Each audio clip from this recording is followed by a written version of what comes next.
ገንዘብሽን በፍጹም ለወንድ ልጅ እንዳትሰጪ፣ በተለይ ደግሞ ለፍቅረኛሽ። ገንዘብሽን ለወንድ ልጅ ወይም ደግሞ ለፍቅረኛሽ አትስጪ ያልኩበት 3 ምክንያቶች አሉ። እነሱን በዝርዝር እናያቸዋለን። የመጀመሪያው የፍቅረኛሽን የመስራት ሞራሉን ታወርጇለሽ፣ ኮንፊደንሱ እንዲወርድ ያደርገዋል ማለት ነው። ክሬቲቭ የመሆን ችግሮች ሲመጡ የመጋፈጥ አዲስ ነገሮችን የመፍጠር አዲስ ነገሮችን የመሞከር ፌል ቢያደርግ እንኳን የመነሳት ያንን ሞራሉን እንዲያጣ ነው የምታደርጊው። ሁል ጊዜ አንቺ ከፍቅር የተነሳ ሊሆን ይችላል ገንዘብ የምትሰጪው ፍቅርሽን ለማሳየት ምን ያህል ባንቺ ህይወት ውስጥ ዋጋ እንዳለው ለመግለጽ ሊሆን ይችላል። አሁን ላይ ስራ ማጣቱን አይተሽ ሊሆን ይችላል በገንዘብ እየደገፍሽ ያለሽው። ግን ያ ነገር ፎር ግራንትድ እንዲወስደውና ሁል ጊዜ በዛ ላይ ህይወቱ የተንጠለጠለ እንዲሆን ታደርጊዋለሽ። አዲስ ነገሮች የመፍጠር አዲስ ነገሮች የመስራት ኢቭን ያለውንም ስራ እንኳን አጠናክሮ መቀጠል እንዳይችል ደካማ እንዲሆን ታደርጊዋለሽ። ይህ ደግሞ ዛሬ ላይ ፍቅረኛሽ የሆነው ሰው ነገ ላይ ደግሞ ባልሽ ነው የሚሆነውና የመስራት ሞራሉን ያጣ ሰው እንደገና ክሬቲቭ የመሆን የመሞከር ኢቭን ፌል ማድረግ ከወደቀበት ለመነሳት እንኳን እንዴት እንደሆነ ማያቅ ባል ደግሞ ነገ ላይ ምን አይነት ህይወት እንድትኖሪ ነው ሊያደርግሽ የሚችለው? ይሄንን ዛሬ ላይ ቆም ብለሽ ማሰብ አለብሽ። ሁሉ ጊዜ አንቺ እንደሰራሽ ሁሉ ጊዜ አንቺ ገንዘብ እንዳመጣሽ ላትቀጥይ ትቻለሽ። በተለይ ትዳር ውስጥ ስትሆኚ መውለድ የሚባል ነገር አለ፣ እርግዝና የሚባል ነገር አለ። ለ1 ዓመት ለ2 ዓመት ልጆች ስታሳድጊ ለ3 ለ4 ዓመት ላትሰሪ ትቻለሽ። ስለዚህ ዛሬ ላይ እሱ ዴቨሎፕ ያላደረገውን የስራ ባህል ነገ ላይ አንቺ ልጆች ስትወልጂ ወይ መስራት ሳትቺ ወይም ያንቺ ኢንካም ሲቆም ያመጣዋል ማለት አትቺም።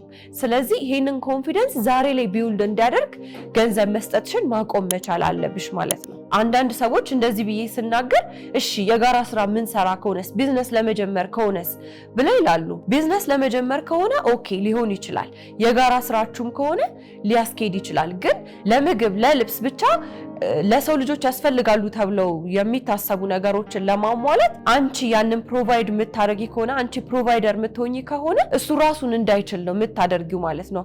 ስለዚህ ለጋራ ነገር ከሆነ አዲስ ቢዝነስ ለመጀመር ከሆነ እሱ በግሉም ቢሆን መነሻ ካፒታል አጥቶ ከሆነ ብትሰጪው ያንን ምንም ችግር ላይኖረው ይችላል። ምክንያቱም ሀስል እንዲያደርግ ፈቅደሽለታል። ያጠረውን ነገር ሰተሹ ስራ እንዲሰራ ኤክስፖዝድ እንዲሆን አቅሙን እንዲያወጣ ክሬቲቭ እንዲሆን ብቻ ከጎኑ መሆን ባለብሽ ነገር ከጎኑ እየሆንሽ ስለሆነ ለመጀመሪያ ጊዜ ወይም ቢዝነስ ለመጀመር መስጠት ምንም ችግር የለውም ማለት ነው። ግን እቤቱ ቁጭ ብሎ ምንም ስራ ሳይሰራ ያንቺን እጅ እየጠበቀ እንዲኖር እያደረግሽ ከሆነ ግን ዛሬ ላይ ቆም ብለሽ አስቢ። ምክንያቱም ነገ ላይ ዋጋ ትከፍይበታለሽ።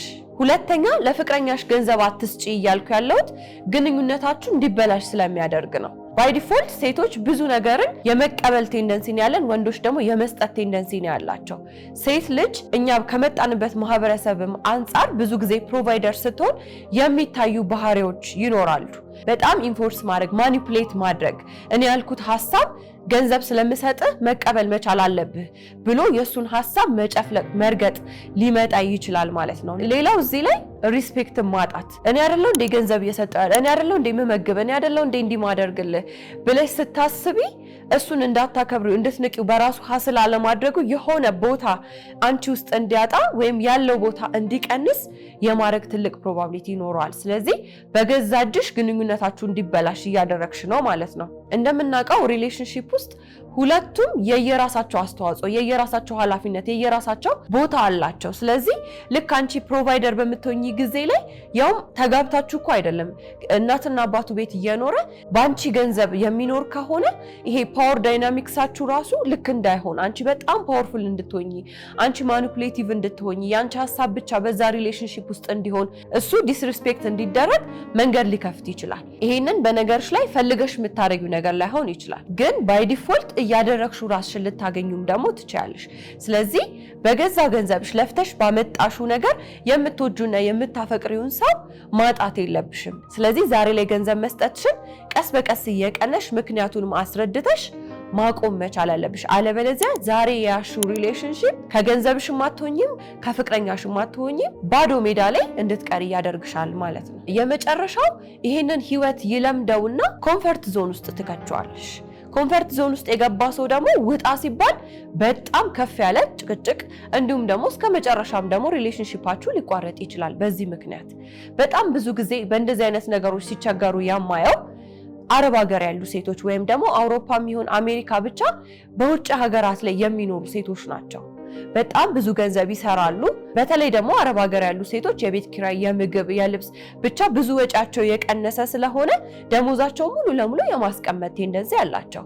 በዛ ጊዜ ነው ለፍቅረኛ የመላክ አይነት እንትን ውስጥ የሚገቡት። ያንን እንደ ግዴታ እንደ ፍቅር መግለጫ ስለሚጠቀሙት ፍቅረኛቸው ሳይወድ በግዱ ኮንፈርት ዞን ውስጥ እንዲገባ ታደርገዋለሽ። ኮንፈርት ዞን ውስጥ ከገባ በኋላ ና ውጣ፣ ና ስራ፣ እስቲ ይሄንን አድርግ፣ ይሄንን ቢዝነስ ሞክር ብትይው አይሰማሽም። ምክንያቱም ቤቱ ቁጭ ብሎ እንደፈለገ እንዲሆን አንቺ አመቻችተሽዋል። ኦሬዲ አይምሮን በዛ መንገድ ፕሮግራም እየተደረገ ነው። ስለዚህ ያ ነገር ይቅር፣ ገንዘብ መላኬ ላቁም ስትይ ከኮንፈርት ዞኑ መውጣት ስለማይፈልግ አንቺን ትቶ ደግሞ ሌላ ልታግዘው የምትችል ሴት ይፈልጋል ማለት ነው። ምክንያቱም ይሄ ሰው የስራ ባህል የወርኪንግ ማነር የለውም ከመጀመሪያው ማለት ነው። አንቺን እንደ መጠቀሚያ እንደ መሸጋገሪያ ወይም ደግሞ ህይወቱን እንደ መቀየሪያ አድርጎ ነው እየተጠቀመብሽ ያለው ማለት ነው። ስለዚህ ነገ ላይ እምቢ ለማለት እንኳን የምትቸገሪበት ሁኔታ ውስጥ ትወድቂያለሽ። ፎር ግራንትድ እንዳንቺ ግዴታ አድርጎ ይወስደዋል ማለት ነው። ትዳር ውስጥም ስትገቡ በጣም በተለያዩ በብዙ ምክንያቶች ስራ ውጣ፣ እስቲ የሆነ ኢንካም አምጣ ስትዩ አይሆንም፣ በቃ አንቺ ነሽ ይሄን ማድረግ ያለብሽ ብሎ ልክ እንዳንቺ ኃላፊነት እንድትወስጂውና ያንን ኃላፊነት እንድትሸከሚ ያደርግሻል። ወንድ ልጅ ባል ሲሆን የተሰጠው ኃላፊነት ለቤቱ በብዙ ነገር ፕሮቫይደር እንዲሆን ነው። በገንዘብ የመጀመሪያው ነው። ሌላው ደግሞ ኢሞሽናሊ ፊዚካሊ ቤቱን ሰኪዩር ማድረግ፣ በመንፈሳዊ ህይወት በደንብ ለቤቱ ፕሮቫይድ ማድረግ አለበት። ስለዚህ ያንን ነገር እንዳያሟላ ኮንፊደንሱን እየወሰድሽበት ነው፣ ፓወሩን እየወሰድሽበት ነው፣ ሪስፔክቱን እየወሰድሽበት ነው። ግን ቀጥታ እያደረግሽው አይደለም። በፍቅር ስም ነው እያደረግሽው ያለሽው። በማገዝ ስም ከሱ ጋር ወይም ከሱ ጎን በመቆም ስም ሪሌሽንሺፓችሁን ነገ ደግሞ ትዳራችሁን የከፋ የሚያደርግ ዲሲዥን ነው ማለት ነው። ስለዚህ በፍጹም ለፍቅረኛሽ ገንዘብ መላክ የለብሽም ማለት ነው። ለጋራ ነገር እስካልሆነ ድረስ የሆነ ጥቅም ላይ የሚያውል የሆነ የጋራ ጥቅም የሚያመጣ ነገር እስካልሆነ ድረስ ገንዘብሽን ሁል ጊዜ እያነሳሽ የምትሰጪ ከሆነ ለምግብ፣ ለልብስ ብቻ ራሱ ሰርቶ ለራሱ ማድረግ የሚገባውን ነገር አንቺ እያረግሽለት ከሆነ እመኚኝ ነገ ላይ ይሄ ሪሌሽንሺፕ ትዳር እንኳን ቢሆን አንቺ ዋጋ የምትከፊበት፣ አንቺ የምታለቅሽበት፣ አንቺ የምትቆሲበት፣ አንቺ ብዙ ነገርሽን ሉዝ የምታረጊበት ኢቭን አላማሽን እንኳን የሚያሳጣሽ ነገ ላይ ግብሽ ላይ እንዳትደርሺ እንቅፋት የሚሆንብሽ ትዳር እንቅፋት የሚሆንብሽ ሪሌሽንሺፕ ውስጥ ነው ማለት ነው የምትሆኚው። ስለዚህ ዛሬ ላይ አስተውለሽ ይሄንን ውሳኔ ለመወሰን መቻል አለብሽ ብዬ ነው የምለው። ይሄንን ዩቲዩብ ቻናል ሰብስክራይብ ያላደረጋችሁ ሰብስክራይብ እንድታረጉ ጠይቃችኋለሁ።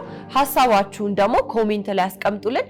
የተለያየ ጥያቄዎችም ካላችሁ ኮሜንት ላይ አስቀምጡ። አመሰግናለሁ። በትዳር ውስጥ እንዲሁም ደግሞ በሪሌሽንሺፕ ውስጥ የሚፈጠሩ ችግሮችን ከነ መፍትያቸው አድርጎ ያቀረበው 200 ችግር 200 መፍትሄ መጽሐፍ በሪሌሽንሺፕ እንዲሁም በትዳር ውስጥ የሚያጋጥሙ ችግሮችን ከነ መፍትያቸው የያዘው 200 ችግር 200 መፍትሄ መጽሐፍ እንዲሁም የታመመ ትዳራችሁን ሪሌሽንሺፓችሁን ለመጠገንና ለማዳን እንድትችሉ ዘንድ እነዚህን ሁለት መጽሐፎች እንድታነቡ ሪኮመንድ አደርጋችኋለሁ።